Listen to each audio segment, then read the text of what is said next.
Setelah Jenderal Andika Perkasa ditunjuk oleh Presiden Jokowi menjadi Panglima, bursa pengganti Andika Perkasa sebagai Kepala Staf Angkatan Darat kini menjadi perhatian. Nama Pangkostrat Dudung Abdurrahman dan Kepala Staf Umum TNI Eko Margiono disebut paling berpeluang menduduki kursi KSAD. Siapa yang akan menggantikan Jenderal Andika Perkasa? Mengapa posisi KSAD menarik perhatian? Kita akan coba diskusikan pada malam hari ini dalam topik bursa panas pengganti Jenderal Andika bersama dengan Bang Saifullah Tamliha, anggota Komisi 1 DPR RI fraksi P3. Bang Saifullah, selamat malam. Malam. Baik, dan nanti juga akan bergabung Susaning Tias Kertopati, pengamat militer dan juga intelijen. Tapi saya akan mulai dulu dengan Bang Saifullah. Bang Saifullah, meskipun menentukan KSAD ini juga menjadi hak dari Presiden Joko Widodo, tapi yang Anda amati atau kemudian diskusi dari rekan-rekan Komisi 1, siapa kemudian nama-nama yang dianggap memang tepat untuk menggantikan Jenderal Andika Perkasa sebagai Kepala Staf Angkatan Darat? Yang pertama, Komisi 1 tidak memiliki kewenangan untuk menentukan Kepala Staf Angkatan Darat. Undang-Undang TNI hanya mengatur bahwa Panglima TNI diangkat dan diberhentikan oleh Presiden atau persetujuan DPR. Sehingga siapapun yang ditunjuk oleh Presiden Jokowi untuk menjadi Kepala Staf Angkatan Darat itu hak sepenuhnya Presiden sebagai Panglima tertinggi. Sehingga memang muncul ya beberapa orang untuk menjadi Kepala Staf Angkatan Darat. Yang jelas ada beberapa orang yang sekarang menyandang pangkat Letnan Jenderal atau memiliki bintang 3. Yang pertama secara kebiasaan adalah Pangkostrat yang menjadi Kasat. Kemudian ada lagi pada sisi lain Kepala Staf Umum TNI, Letnan Jenderal Eko, kemudian Wakil Menteri Pertahanan Letnan Jenderal TNI Herendra. 3 orang itulah yang menurut saya kemungkinan yang akan menjabat sebagai Kepala Staf Angkatan Darat. Namun demikian, Herendra sebagai Wakil Menteri Pertahanan itu usianya sama dan angkatannya sama dengan Jenderal TNI Andika. Sementara Pak Dudung juga akan pensiun pada tahun 2023. Namun demikian, jika Presiden memiliki pertimbangan lain, tentunya Letnan Jenderal Eko sebagai Kepala Staf Umum Mabes TNI sekarang itu memiliki peluang yang sama untuk diangkat menjadi Kepala Staf Angkatan Darat. Oke, sudah bergabung juga Mbak Susaning Tias Kertopati, pengamat militer dan juga intelijen. Mbak Susaning Tias, selamat malam, apa kabar? Selamat malam, Mas. Baik. Apa kabar? Kabar baik. Saya langsung ke Anda juga, Mbak Susaning Tias, bagaimana Anda membaca bursa maksud kami kursi panas pengganti Jenderal Andika. Menurut Anda siapa yang kemudian memiliki peluang paling besar? Kalau tadi dari Bang Saifullah ada 3 nama yang mengerucut, tapi kemudian mengerucut lagi ke 2 nama sampai kemudian punya peluang paling besar adalah Pak Eko Margiono. Apakah Anda memiliki pandangan yang sama? Kalau saya melihatnya begini, semua Jenderal Bintang 3 yang di Angkatan Darat punya peluang yang sama. Semua juga punya prestasi, tetapi yang saya sayangkan ini pembahasan hanya kepada soal usia saja. Yang harusnya dilihat adalah prestasi. Meskipun mungkin sudah umurnya sudah mendekati pensiun, tapi prestasinya bagus, itu juga bisa. Kalaupun dia masih muda tapi tidak punya prestasi juga mungkin ceritanya bisa berbeda, ya. Jadi kita tidak hanya bicara mengenai usia muda bisa lama menjabat tapi tidak ada prestasinya kan juga percuma begitu ya. Jadi kalau menurut pandangan saya semua itu punya probabilitas untuk menjadi Kasat pengganti Jenderal Andika Perkasa yang sama ya. Tetapi mungkin kita melihatnya begini ya. Ada satu hal yang mungkin lebih daripada yang lain. Seperti halnya Letnan Jenderal Herindra ya. Beliau sudah menjadi wamen, tapi bukan tidak mungkin Letnan Jenderal Herindra inilah yang ditunjuk sebagai Kasat karena Beliau itu adalah Adi Makayasa tahun 87. Komunikasi dengan Pak Andika Perkasa juga bagus ya. Lalu kemudian Wakasati memang mau pensiun.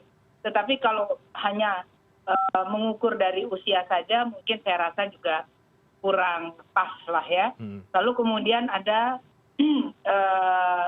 Letnan Jenderal Eko Margiono seperti yang disebutkan oleh Pak Tamliha. Saya tahu betul memang beliau adalah seorang perwira yang mumpuni ya, yang memiliki pengalaman-pengalaman juga sangat baik ya.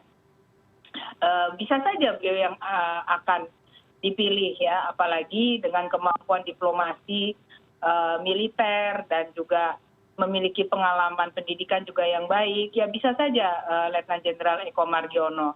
Bisa juga mungkin Letnan Jenderal Dudung, karena kan memang kalau kita baca di media maupun netizen ya, kebanyakan kan semua menginginkan Letnan Jenderal Dudung yang menggantikan Jenderal Andika Perkasa. Tetapi kembali lagi kepada Panglima TNI, kepada siapa posisi Kasat ini akan diberikan. Juga ada sih sebenarnya satu lagi yaitu Letnan Jenderal Joni ya. Itu tapi sudah mau pensiun ya. Kabais. Ya mungkin saya tidak tahu ya probabilitas yang bersangkutan seperti apa. Tetapi kan kita juga tidak bisa mengabaikan keberadaannya sebagai bintang 3 di TNI Angkatan Darat. Oleh karenanya saya sampaikan bahwa kesempatan itu probabilitasnya sebenarnya masih sama sampai hari ini. Oke, baik. Mbak Susan Intias, bahwa kemudian semua probabilitasnya menurut Anda masih sama, bahwa akhirnya ini mengerucut ke 1 sampai dengan 3 nama, menurut Anda ini karena apa? Apakah karena ada faktor misalnya soal politik, atau memang lagi-lagi Anda bicara juga soal prestasi yang seharusnya dikedepankan dalam memilih KSAD yang baru nanti? Menurut pandang saya sih siapapun menjabat sebagai kepala staf atau seorang panglima TNI. Adapun unsur politik itu suatu hal yang wajar-wajar saja. Karena toh juga kan harus kembali ke Komisi 1 untuk fit and proper ya. Bagaimana kedekatannya dengan Komisi 1 ya, itu sebenarnya suatu hal yang lumrah lah ya. Tetapi saya yakin bahwa ini bukan ada unsur politik semata ya, tapi juga dilihat dari prestasi dan kebutuhan dari organisasi. Organisasi itu kan membutuhkan bagaimana seorang kasat itu dapat menerjemahkan apa yang menjadi visi misi Panglima TNI di matra TNI Angkatan Darat, dan juga bisa melakukan hubungan yang baik dengan matra-matra yang lain. Itu penting sekali karena apabila tidak, maka kerjasama interoperabilitas antar matra itu juga tidak akan terbangun dengan baik. Apalagi juga dituntut sekarang ini untuk dapat meneruskan seperti apa yang sudah dilaksanakan oleh Panglima TNI yang lama, itu Marskal Adi Cahyanto, mengadakan satu hubungan yang baik juga dengan pihak Polri gitu. Juga pihak-pihak yang lain gitu, tokoh-tokoh agama dan lain sebagainya. Ini pasti Jenderal Andika Perkasa ini sudah melihat satu persatu kemampuan dan yang mana yang sesuai dengan kebutuhan organisasi. Itu juga termasuk bagaimana orang tersebut memahami alutsista dan modernisasi alutsista. Lalu pengembangan pendidikan diklat yang ada di dalam TNI Angkatan Darat. Itu kan juga penting gitu, karena tentunya Angkatan Darat sendiri harus memiliki prajurit-prajurit yang handal. Handal dalam artian itu juga memiliki pengalaman akademik yang baik, pemahaman terhadap perang ya, karena perang ini kan sudah tidak sederhana lagi. Nanti ke depan ada perang hibrida, perang asimetrik ya, yang kita ketahui bahwa itu juga harus kita harus siap dalam menghadapi itu, karena kita mengenal civis pactum parabellum, yaitu apabila kita ingin damai maka kita harus siap perang. Baik, Mbak Susan, tadi yang disampaikan oleh Pak Tamliha yang membaca juga bahwa punya peluang besar adalah Pak Eko Margiono. Tentu ada banyak variabel ya untuk bisa nanti Presiden memutuskan siapa yang akan menjadi KSAD. Tapi menurut Anda apakah memang dari beberapa faktor dan juga variabel itu kemudian nama Legend Eko Margiono memang yang paling berpotensi di antara semua nama yang kemudian tadi Anda katakan punya probabilitas yang sama? Kalau dilihat ya dari sudut usia dan pengalaman, ya memang Letnan Jenderal Eko Margiono ini memang cukup mumpuni ya. Beliau sendiri kan juga keluarga TNI, yaitu mantu daripada Bapak Aris Munandar ya. Jadi memang saya sendiri melihat bagaimana prestasi Letnan Jenderal Eko Margiono ini memang cukup baik, tetapi kita jangan lupa loh, ada Wamenhan. Walaupun usianya juga mungkin sudah mendekati pensiun, tapi kan bukan berarti lalu kemudian beliau juga tidak diperhitungkan. Saya melihat sih begitu ya. Itu ada Pak Dudung ya. Oke. Itulah kenapa kemudian tadi Anda mengatakan di awal bahwa tidak semata-mata kita melihat dari usia saja ya, tapi juga prestasi yang juga harus dipertimbangkan. Betul. Pak Tamliha, ada tambahan dari Anda. Di luar nama Pak Eko Margiono, catatan dari Anda pribadi bagaimana terhadap kandidat-kandidat yang lain, calon-calon yang lain, termasuk misalnya Pak Dudung dan juga Wamenhan yang tadi disampaikan juga oleh Mbak Susaning Tias? Saya ingin mengklarifikasi ya, Pak Eko Kasum TNI itu kan juga berprestasi. Dia juga meraih Adi Makayasa. Sebagaimana juga Letnan Jenderal Herendra. Dia di Makayasa, di angkatannya tahun 87. Tapi saya ingin mengkerucutkan. Jika melihat nilai politisnya, itu hanya dua. Yaitu Letnan Jenderal Dudung dengan Letnan Jenderal Herendra. Nah, tapi kalau Presiden membutuhkan regenerasi yang lebih panjang untuk menjabatan Kasat sampai dengan pemilu 2024, tidak ada pilihan ya daripada Kasum TNI yang sekarang, Letnan Jenderal TNI Eko. Jadi saya melihat dua klasifikasi itu, kepentingan politik dan kepentingan regenerasi. Kalau kepentingan politik, nilai politis ada di situ, yaitu Letnan Jenderal Dudung, kemudian Letnan Jenderal Herendra. Tapi sebagai catatan bahwa Herendra itu kan seangkatan dengan Jenderal TNI Andika. Saya lebih berharap Presiden mempertimbangkan regenerasi di tubuh TNI. Memberikan kesempatan yang sama dan peluang yang sama kepada regenerasi berikutnya, agar estafet kepemimpinan itu tidak stagnan jalan di tempat. Oleh karena itu peluang profesionalitas juga penting. Namun saya tidak menafikan bahwa yang memiliki nilai politis itu ya Letnan Jenderal TNI Dudung, dan kebiasaannya juga pengganti Kepesawan Angkatan Darat hampir semuanya itu berasal dari Pangkostrat. Oke. Ya, nilai politisnya seperti apa sih? Kedekatan kantor juga dekat kan. Oke. Ya, Bang Tamliha, nilai politis seperti apa sih untuk nama Pak Dudung sebagai yang tadi Anda katakan memiliki nilai politis, itu yang seperti apa? Nanti kita bahas ya. Termasuk juga setelah banyak mencuri perhatian calon Panglima TNI, sekarang yang juga menjadi perbincangan adalah calon pengganti Pak Andika. Mengapa ini Mbak Susaning Tias animo publik begitu tinggi terhadap siapa the next KSAD ini? Apakah ini juga berkaitan dengan isu-isu ke depan, isu-isu politik misalnya, dan juga soal stabilitas keamanan ke depan, atau bagaimana? Kita bahas di segmen berikutnya. Kami akan segera kembali sesaat lagi.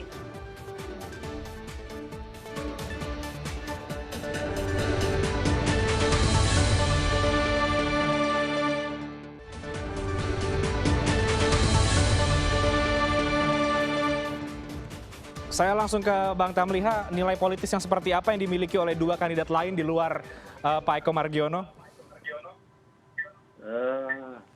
Dari segi kedekatan, saya ingin yang jujur aja. Dari segi kedekatan, kalau Letnan Jenderal Herendra itu lebih dekat dengan mantan Panglima TNI Muldoko. Kemudian dari segi kedekatan eh, eh, ke Ibu Megawati ya, Letnan Jenderal Dudung. Oke. Dan mertuanya Letnan Jenderal TNI Dudung itu adalah Mayor Jenderal Purnawirawan Ghazali. Baik, Bang Tamliha, maaf saya harus potong Bang Tamliha karena sepertinya ada gangguan audio dengan sambungan dengan Anda. Sambil diperbaiki saya ke Mbak Susaning Tias. Mbak Susaning Tias, ini kan kita kemudian sudah bergeser ya dari diskusi mengenai siapa pengganti Pak Hadi karena sudah terjawab Pak Andika Perkasa. Sekarang kemudian bergeser siapa pengganti Pak Andika Perkasa. Apa yang menurut Anda membuat kemudian diskursus mengenai siapa the next KSAD ini begitu mencuri perhatian publik? Iya, karena kan kaitannya juga dengan peran dari TNI Angkatan Darat, di mana TNI Angkatan Darat ini kan konsentrasinya pada teritorial, ya, yang langsung bersentuhan juga dengan rakyat, juga hal-hal yang berkaitan dengan masalah di dalam negeri maupun juga di luar negeri. Secara inward looking ya, ini kan masih ada PR, yaitu radikalisme, separatisme. Nah, ini ada hal yang sangat baik yang disampaikan dalam visi dan misi dari Panglima TNI, calon Panglima TNI kemarin, yaitu ingin menyelesaikan masalah separatisme di Papua tidak semata-mata dengan cara militeristik, yaitu hal-hal yang jangan sampai melanggar HAM gitu ya. Nah, ini kan juga harus dimiliki oleh seorang Kepala Staf Angkatan Darat pengganti Jenderal Andika Perkasa. Jadi sesuai dengan visi dan misi Panglima TNI. Ini kan harus diejawantahkan di matra-matra yang ada di TNI, baik matra Angkatan Darat, Laut maupun Udara gitu. Jadi masyarakat itu tentu menanti sekali siapa nih Kasat yang akan datang. Itu juga penuh dengan segala kalkulasi di tengah masyarakat apabila siapa terpilih itu akan berakibat apa dan tentunya bagaimana kebijakan yang akan diambil sebagai seorang kasat. Demikian. Oke, nah kalau bicara kalkulasi, apakah kemudian kalkulasi memasuki tahun politik di 2024 meskipun masih sekitar 2 tahun lagi, tapi kan kemudian rangkaiannya sudah mulai paling tidak di tahun depan. Banyak yang membaca, Mbak Susaning Tias, bahwa pemilihan kasat ini dan juga Panglima sebetulnya juga mempertimbangkan faktor-faktor ke depan memasuki tahun politik. Apakah Anda melihat hal yang sama juga bahwa posisi KSAD ini juga menjadi sangat strategis bagi Presiden, bagi semua pihak memasuki tahun politik mungkin demi stabilitas dan juga keamanan? Oh ya, tentu saja. Pemilihan seorang Kepala Staf Angkatan Darat juga Kepala Staf yang lain, tentu kan sudah ada variabel pengukurnya yang sesuai dengan kebutuhan bagi negara. Yang paling penting adalah bagaimana menghadapi hal-hal yang tentu diharapkan jangan sampai ada keributan, ya, jangan sampai ada kasus-kasus di lapangan seperti ya dengan TNI Polri gitu ya, adanya perkelahian dan lain sebagainya, itu jangan sampai ada lagi. Nah, oleh karenanya saya yakin Jenderal Andika Perkasa ingin memilih seorang Letnan Jenderal yang mampu melaksanakan hal tersebut sesuai dengan visi dan misi yang disampaikan di depan Komisi 1 oleh Panglima TNI. Karena kan kalau misalnya Panglima TNI sudah punya visi misi tersebut, ya, lalu kemudian di bawahnya kepala stafnya melakukan hal berbeda, tentu itu suatu hal yang menjadikan diskursus baru. Gitu. Oleh karenanya pasti masyarakat menanti siapa ini yang akan menjadi Kepala Staf Angkatan Darat yang diharapkan bisa menimbulkan satu kondisi yang lumayan adem, ya, dan juga memenuhi tuntutan dari organisasi TNI itu sendiri, termasuk bagaimana dia melakukan modernisasi alutsista, lalu pendidikan prajurit, juga bagaimana itu meningkatkan kemampuan cybernya, juga menjaga stabilitas nasional. Oke, baik. Dengan kalkulasi tadi itu artinya mungkin saja bahwa pemilihan KSAD ini, Mbak Susaning Tias, pertimbangan presiden nanti bisa saja pertimbangannya di luar pertimbangan normatif ya, tapi pertimbangan-pertimbangan dengan menggunakan pendekatan khusus misalnya. Iya, kalau presiden kan punya hak prerogatif ya. Dalam hal ini tentu tidak semata-mata karena seseorang itu dekat gitu ya. Lalu kemudian ada kepentingan-kepentingan politik tertentu. Tetapi saya yakin Presiden Joko Widodo ini memiliki variabel pengukur yang bijak ya untuk memilih seorang pengganti Jenderal Andika Perkasa, sehingga jangan sampai Kasat ini justru melakukan hal-hal yang menimbulkan gejolak gitu ya. Lalu kemudian diharapkan juga dapat menyelesaikan masalah baik itu yang ada di Aceh, lalu kemudian juga di Papua, juga ada sedikit di Maluku begitu ya.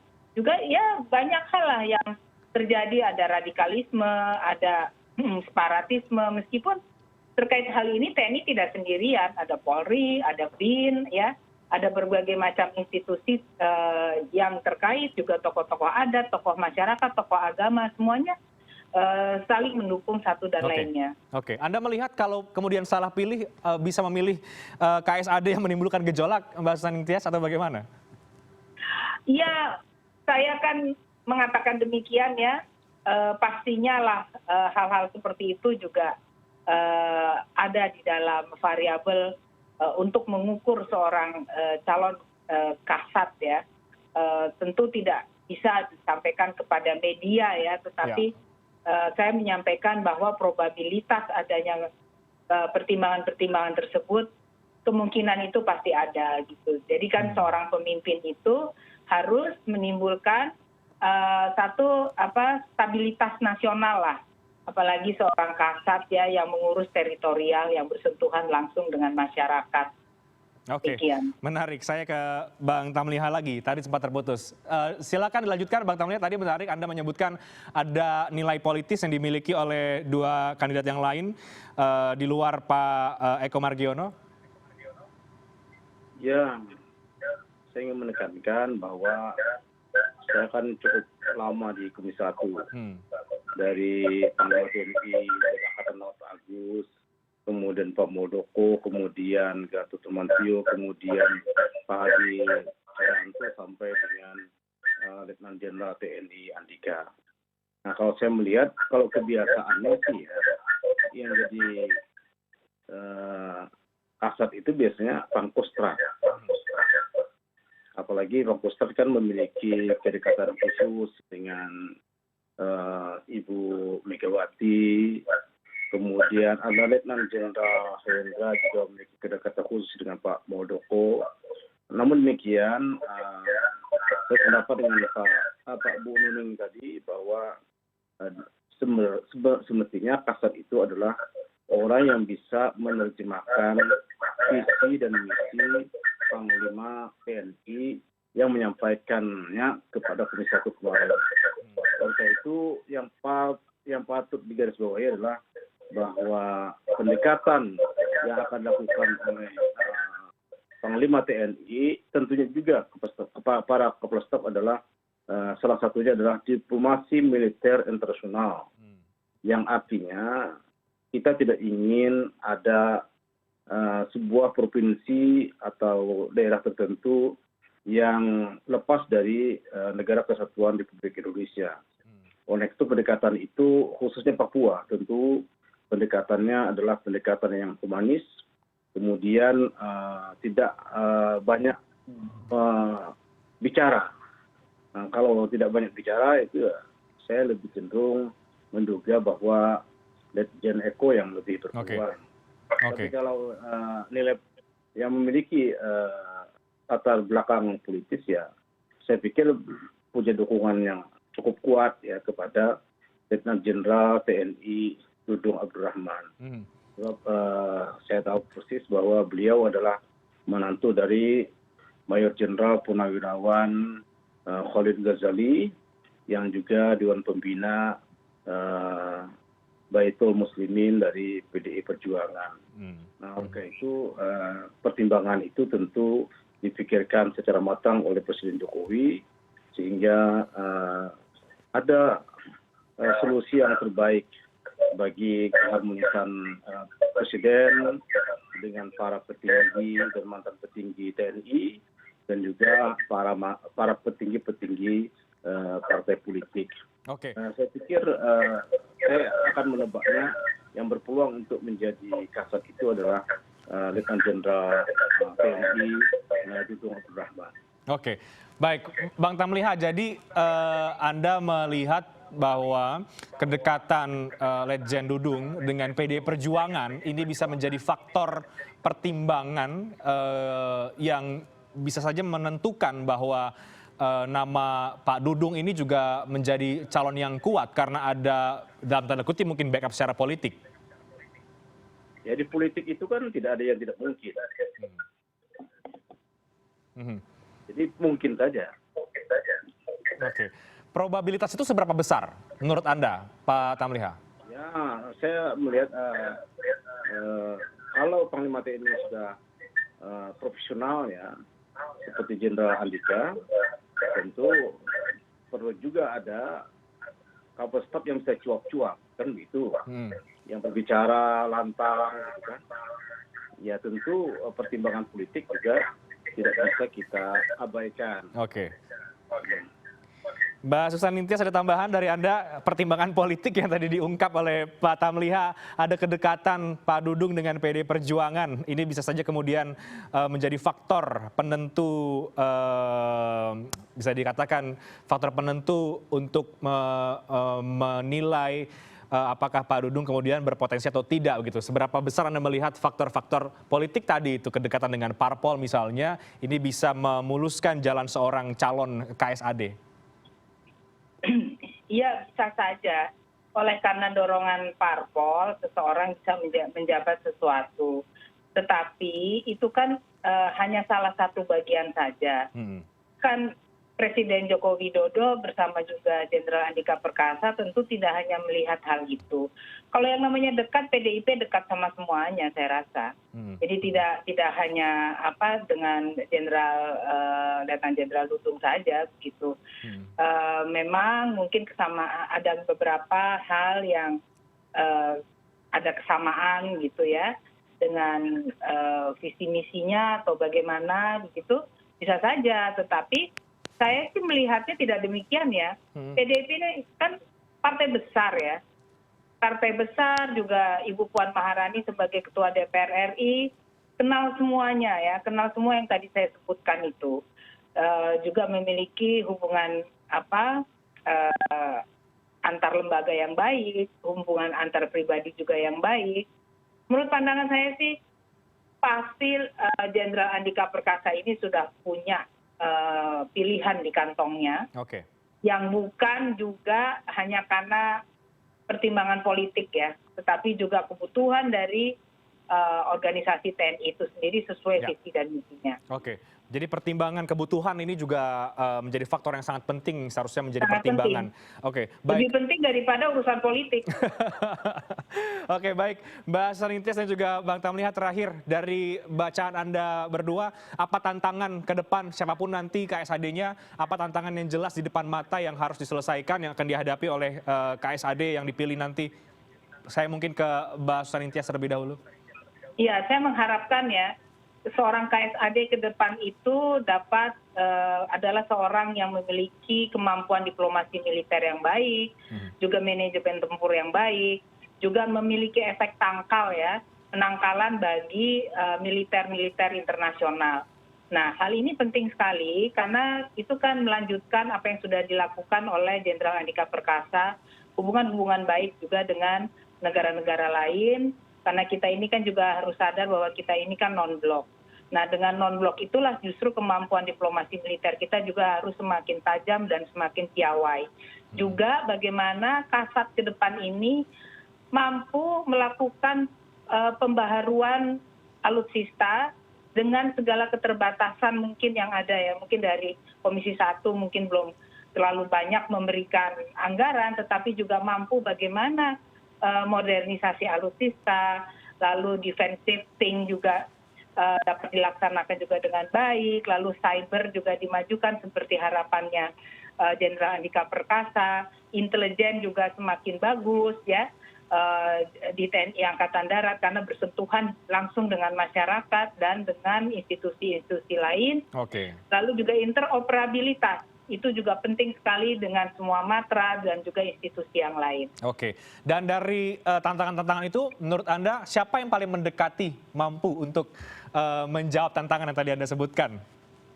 Wah, kalau saya disuruh sebut nama repot ya, karena satu, ya semua saya melihatnya sih seperti Letnan Jenderal Herindra itu punya kemampuan, Letnan Jenderal Eko punya kemampuan, ya.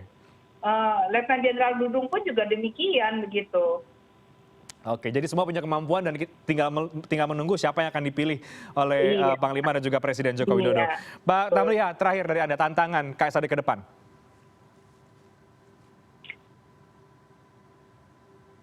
Tantangan? Halo Bang Tamliha. Ya, silakan Bang Tamliha, menurut Anda singkat saja apa tantangan KSAD ke depan, siapapun yang akan dipilih nantinya? Ya, dia tantangan yang berat adalah Papua. Dan KSAD kan sudah, zaman Pak Andika sudah membentuk komandan Satgas di Papua. Kemudian melakukan pendekatan teritorial dengan mendirikan Kodim, kemudian Koramil, kemudian batalion yang lebih banyak membantu masyarakat Papua untuk melakukan pendekatan pendidikan yang lebih baik, kemudian kesehatan yang lebih baik, dan kesejahteraan yang lebih baik. Bukan pendekatan militer, jadi pendekatan kemanusiaan yang akan digunakan oleh Jenderal Andika, dan tentu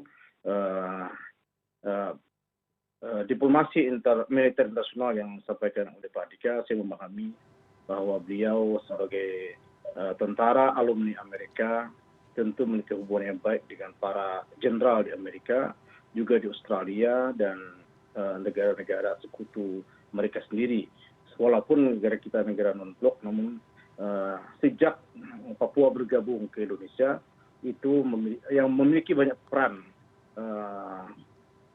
terhadap bergabungnya Irian Jaya waktu itu ke Indonesia, itu adalah bagaimanapun peran Amerika tidak bisa kita pungkiri. Baik. Jadi menarik, kita akan nantikan siapa kemudian Kasat pengganti Jenderal Andika dalam beberapa hari ke depan, mungkin akan diumumkan, kita akan tunggu seperti apa. Terima kasih banyak Bang Saifullah Tamliha, Mbak Susaning Tias Kertopati untuk ketersediaan Anda berdua, berbagi perspektif terkait dengan bursa pengganti Jenderal Andika. Terima kasih, selamat malam, sehat selalu. Selamat malam. Walau sudah mendapatkan lampu hijau dari BPOM, pemerintah belum akan memberikan vaksinasi COVID-19 kepada anak berusia 6 sampai dengan 11 tahun. Apa alasannya? Kami akan segera kembali sesaat lagi.